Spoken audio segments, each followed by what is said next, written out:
sommes à Arles et nous allons assister à la fête du costume. Nous allons à la rencontre de Myriam, qui est une fanatique du costume provençal. Myriam, tu peux nous dire cette fête, comment elle va se dérouler? Alors d'abord, c'est une fête très importante au milieu de toutes les fêtes provençales qui se dérouleront dans l'été. C'est une fête primordiale parce que la reine y est fêtée de façon extraordinaire. Et le costume, c'est le costume le plus beau qu'elles porteront tout au long de l'année. C'est ce jour-là qu'on met le plus beau costume, les plus belles coiffes, les plus beaux bijoux. Aujourd'hui, nous allons assister à un défilé en ville, sur les lys d'Arles. Puis les Arlésiennes vont monter au théâtre antique. Nous allons assister à un spectacle dédié à la reine où on va présenter tous les groupes de maintenance de tradition du costume à la reine et au pays.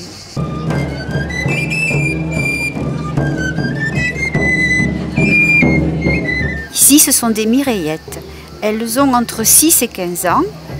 Et elles ont quitté leur bonnet de bébé pour prendre leur première coiffe de Mireille au mois de décembre.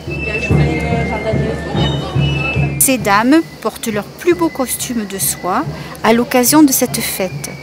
Leurs rubans, que Mistral appelait leur diadème, sont magnifiques.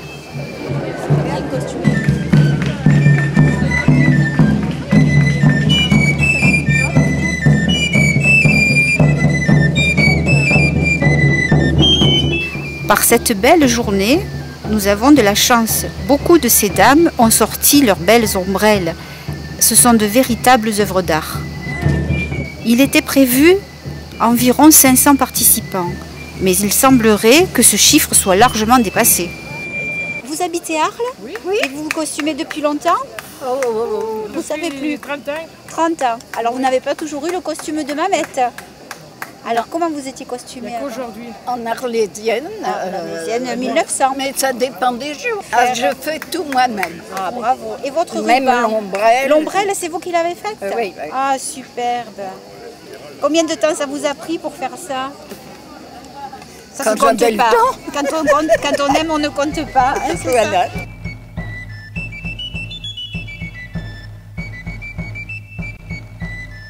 Bonjour mesdames, je suis ravie de vous rencontrer. Je suis venue à la fête du costume parce que je sais que vous sortez vos plus beaux atours aujourd'hui et j'aimerais que vous me parliez un petit peu de ce costume, de vos bijoux s'il vous plaît. Comment s'appelle ce fichu? Et je pense voilà, il y a des noms un peu particuliers. Non, ben le nom vous le connaissez bien, oui, c'est un fichu, hein, pas un châle, pas un foulard, voilà. On dit bien un fichu. Il est en dentelle. Celui-ci est en tulle brodé au point d'aiguille.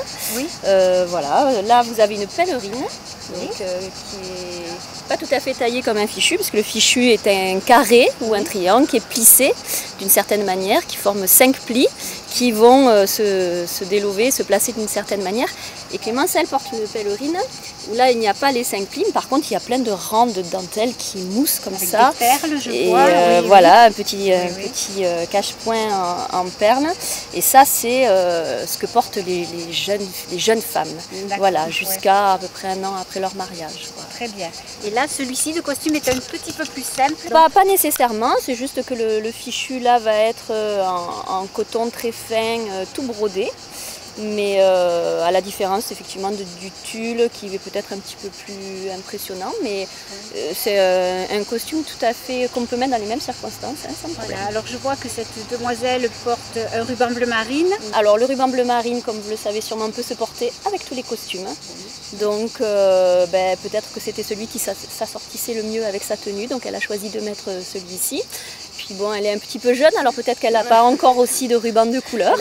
Voilà, donc certaines Arlésiennes avant n'avaient qu'un ruban bleu marine et toute leur vie, elles ne mettaient que ce ruban bleu marine qui allait avec toutes les tenues. Une belle rivière ancienne, une belle croix.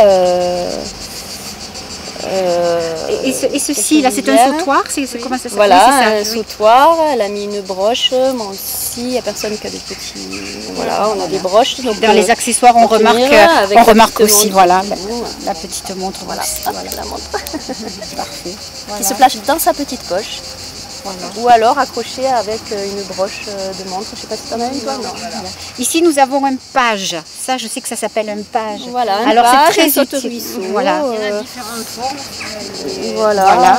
Alors c'est pour soutenir. Vous pouvez le montrer? Donc le système du page, ben, c'est pour tenir la traîne. Bon, la mienne n'est pas très longue, hein, mais le principe c'est de tenir la traîne. Quand on a besoin par exemple de danser, donc on va prendre la pointe, l'arrière des plis. On va placer le page. Et voilà, tout ça en gardant quand même une belle élégance. La belle soie ne traîne pas par terre. Voilà, alors ça c'est vraiment quand on en a besoin et que c'est nécessaire.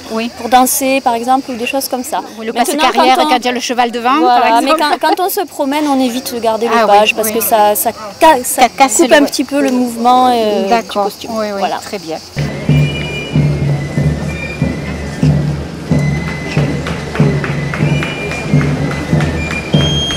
Alors, cette dame porte le costume que nous appelons, nous, costume contemporain. C'est le dernier costume qui a été porté de façon vivante, c'est-à-dire tous les jours, aux environs des années 1900. Voilà, donc ruban bleu marine, fichu de tulle blanc et ce que nous appelons aussi une robe montante par rapport à une aise l'aise étant le chemisier, le haut du costume, une aise assortie à la jupe s'appelle une robe montante par rapport à une aise noire, c'est un costume un peu plus riche. Alors que toutes les trois, nous sommes en reconstitution de Napoléon III. Et votre coiffe? Alors le ruban, c'est donc un ruban d'époque Napoléon III qui fait obligatoirement environ 1,50 m pour faire les 3 tours autour de la tête, pour pouvoir venir se positionner de cette façon. Les trois c'est pareil. Les trois sont pareils. Voilà. Soit en bleu marine et noir, ce qui était le ruban le plus porté, soit en couleur bicolore. Toujours le velours noir et le fond couleur. Ces dames ont des costumes magnifiques. Est-ce que c'est elles-mêmes qui les cousent? Les 3/4 du temps, oui. Et je dirais qu'avant la couture, il y a une recherche de détails. Elles recherchent des tissus exceptionnels et souvent très loin, très chers. Et ce n'est pas un déguisement, ce n'est pas un amalgame de pièces qu'on achète les unes derrière les autres. J'achète un ruban parce que j'ai un beau tissu qui va s'accorder à ce ruban, ou l'inverse. Et après, les détails, nous l'avons vu chez les dames que nous avons rencontrées, les bijoux, les ombrelles, tout s'accorde. Et finalement, à force de chercher, de se documenter, parce qu'elles ont des livres, elles étudient, elles se rencontrent, ce sont des associations extraordinaires, on peut dire que vraiment leur costume a une âme.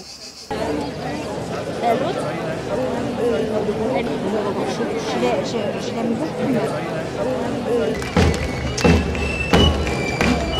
Nous allons accueillir les Cigaloux Arlatins.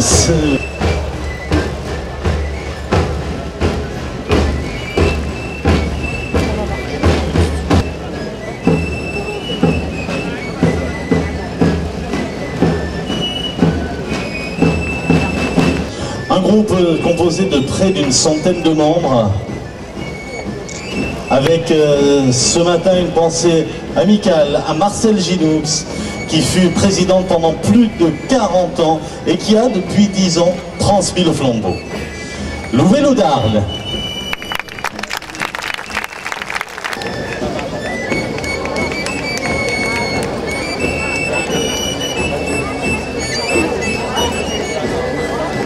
Un grand bravo donc à l'Arlatin qui fête cette année ses 25 ans d'existence. Très bon anniversaire.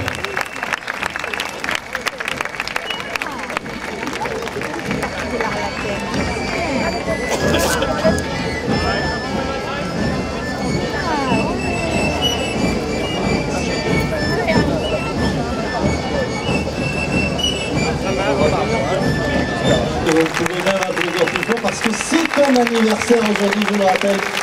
Bon anniversaire à l'Arlatin pour ses 25 ans. L'étoile de l'avenir.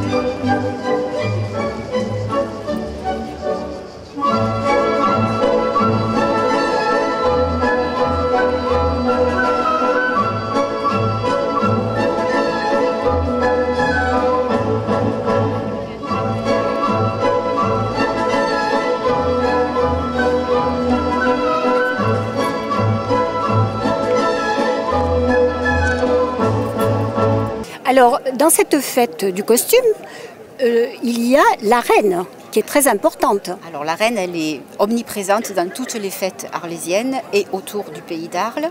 Aujourd'hui, elle va porter un costume d'exception. Elle sera toute seule à être habillée tout en blanc. Elle porte le costume qu'on dit engancé. Engance, la ganse, c'est le nom de sa coiffure. Vous allez voir, on dirait qu'elle a de grandes oreilles de dentelle. On appelle ça les bannes, les cornes en provençal. Comment on devient reine ? Oh là là, ça c'est très compliqué. La reine d'Arles, c'est une tradition qui date de 1930. Cette tradition a été instaurée par une association du comité des fêtes d'Arles, le jour de l'anniversaire du 100e anniversaire de la naissance de Frédéric Mistral. Donc depuis cette époque-là, au départ c'était quelque chose de presque commercial et maintenant c'est devenu quelque chose de traditionnel, de très respecté. Et les reines ont un règne de 3 ans. Pour être reine, il faut passer quelques épreuves. Nous sommes donc au 22e règne cette année, enfin depuis l'année dernière. Mandy Crayon est notre reine, elle est très belle et vous allez constater qu'elle est très abordable. Pour être reine, il faut habiter et être né dans le pays d'Arles. Il faut avoir entre 18 et 24 ans. Il faut être célibataire absolument. Et parler provençal. Pas le parler. Notre reine, cette fois-ci, le parle merveilleusement bien. Jusque-là, certaines reines ne le parlaient pas trop. Mais c'est vrai qu'avoir de bonnes notions de la langue provençale, c'est important dans le choix de notre reine. Et Mandy le dit, si je n'avais pas parlé aussi bien le provençal, peut-être que je ne serais pas reine. Mais elle a beaucoup d'autres qualités.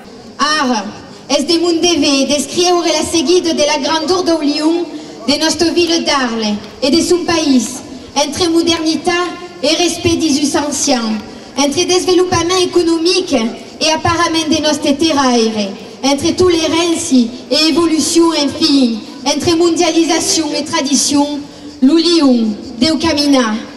Bravidien, regardas com es beu notre pays, notre souleu, notre cigale, notre chivau, notre becaru, notre zarlatenc. Aquest pays attire chascam des moulonades de touristes qui viennent du pays d'Arles per son authenticité. Alors, peuple valent, va qui ce que valent apprenne, a paruggi davant des guns, a paruggi de ton histoire, a paruggi de ta patrie, a paruggi de ta nature, sigue fier de ce que siamo.